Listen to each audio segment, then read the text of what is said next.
Assalamualaikum warahmatullahi wabarakatuh. My name is Nabila Hakim from English Department 5 semester, Pekalongan University. So I would like to represent the material about interpreters in education because the last time me and my group made a mistake. So I would take this opportunity to fulfill this presentation redemption. So this material tells us about the interpreters work in educational setting. So let's start the presentation. The first slide is a note on terminology. In this chapter, for the interpreter of sign language, the word deaf is written in capital letter D. The distinction of deaf with a small d has been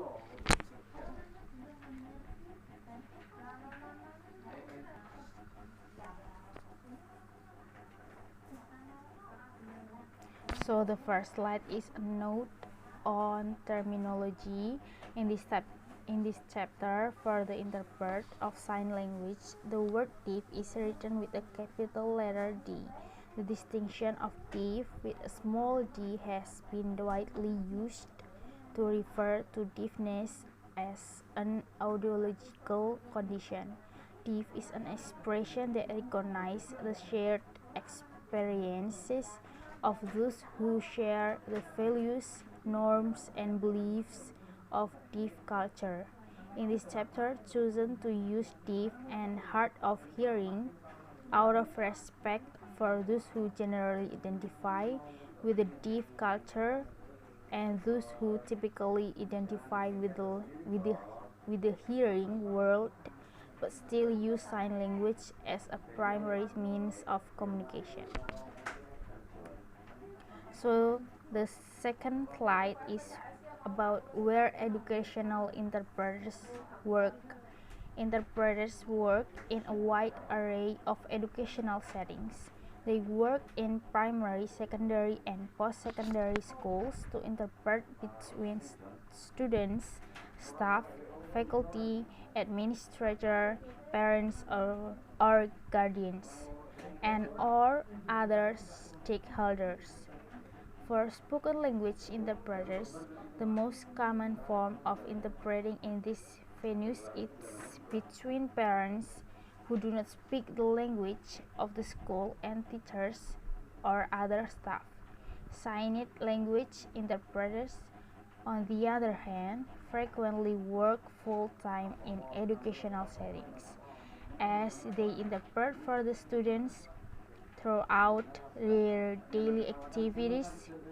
Other signed language interpreters interpret between deaf teacher and hearing parents and school personnel, perhaps interpreting class content into spoken English, or interpreting meetings or school-wide events. Interpreters might also work in vocational trainings or adult educational classes. And the next slide is educational interpreters in educational interpreter training and qualifications. As a result of legislation, supply and demand, and public perceptions, interpreters working in public school in the U.S. have historically been underqualified and underprepared. In fact, many people hired to interpret in school have not yet mastered their working languages. And the fifth slide is effects of legislation. In 1990, sorry, in 1991, and in response to a need for an evaluation designed to assess the interpreting skills of individuals working with students in school settings, Boys Town National Research Hospital in Omaha, Nebraska designed and piloted in an assessment instrument called the Educational Interpreter Performance Assessment. Currently, at least 29 U.S. states use the AIPA to meet state qualification standards for educational sign language interpreters working in primary and secondary settings. According to the AIPA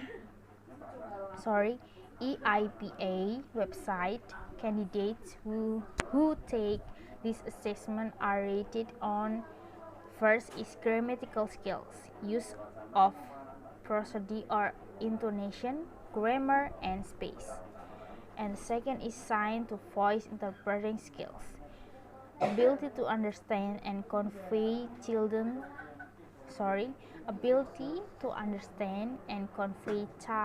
or teen sign language. The third is vocabulary. Its ability to use wide range of vocabulary, accurate use of finger spelling and numbers. And the last is overall ability to represent a sense of the entire message, use appropriate discourse structures, and represent who is speaking. So the next slide is specialization, skills, and training. There are few opportunities to specialize as an interpreter in educational context. In fact, a web search reveals only one or two university programs for spoken language and a handful for signed language interpreting focused on working in educational settings. Other colleges may offer a course or dedicate some class time to preparing students for work in educational contexts. But there is no identifiable curriculum designed to teach this particular specialization. Complicating matters further, not all educators in interpreting programs have backgrounds in educational interpreting themselves, so they may not be able to address the critical information about the teaching and learning context that the educational interpreters need to know to ensure school success for students who are dual language learners. The seventh slide is understanding dual language learners and primary language experiences. For these reasons, it is crucial for interpreters working with very young deaf and hard of hearing children to be extremely proficient in the working languages and to model both social and academic language in a way that is accessible to these children. Because interpreters are often the most proficient language models with whom these children consistently interact in school settings. The most highly qualified interpreters should be required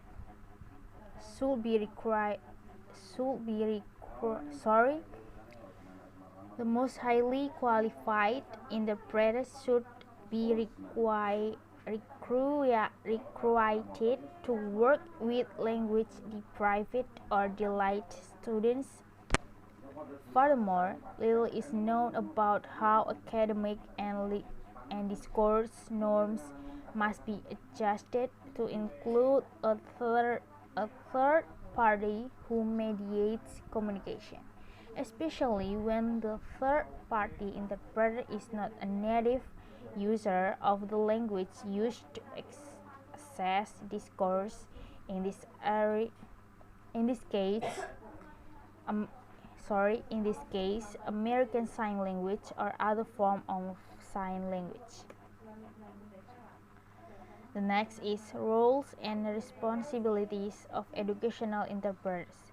Role confusion is a particular source of frustration for many interpreters in educational settings, especially when the range of roles conflict with the interpreter's primary obligation of interpreting or preparing to interpret. The time delay interpreters need to process the incoming message could very well cause students who need to wait for interpretation before they can answer to come the unfortunate conclusion that there is no point in trying to answer a question, because by the time they can answer, the class has already moved on. Students also reported that since it was difficult for the interpreter to keep up, often the hearing students were able to answer before the deaf students were presented with the interpreted questions. Research specific to interpreting clearly demonstrates that skills beyond that of merely interpreting between two languages are required, but the field has made little progress in defining clearly what educational interpreters should be able to do and what sets of circumstances they are likely to encounter.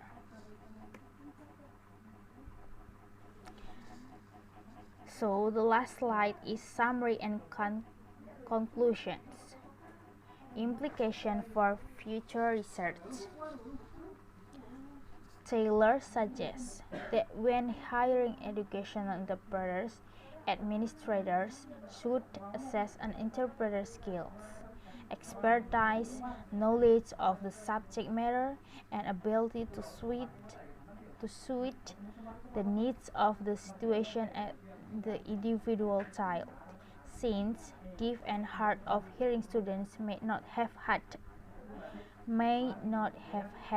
exposure to the same linguistic and cultural capital and funds of knowledge as their hearing classmates. Scholars in the field of interpreter education have not reached consensus about the role of educational interpreters in consideration of the learning, language, and social emotional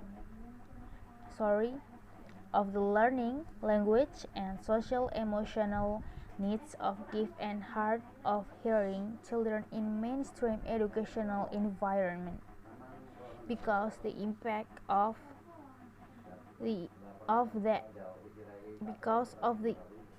impact the interpreters likely have on students' language and school experiences, there is a pressing need for research on the work of educational interpreters, particularly in primary school settings or in all instances in which deaf and hard of hearing students or immigrant students may not have developed a solid language foundation in any language. So that's all from me. Sorry if I made many mistakes. Wassalamualaikum warahmatullahi wabarakatuh.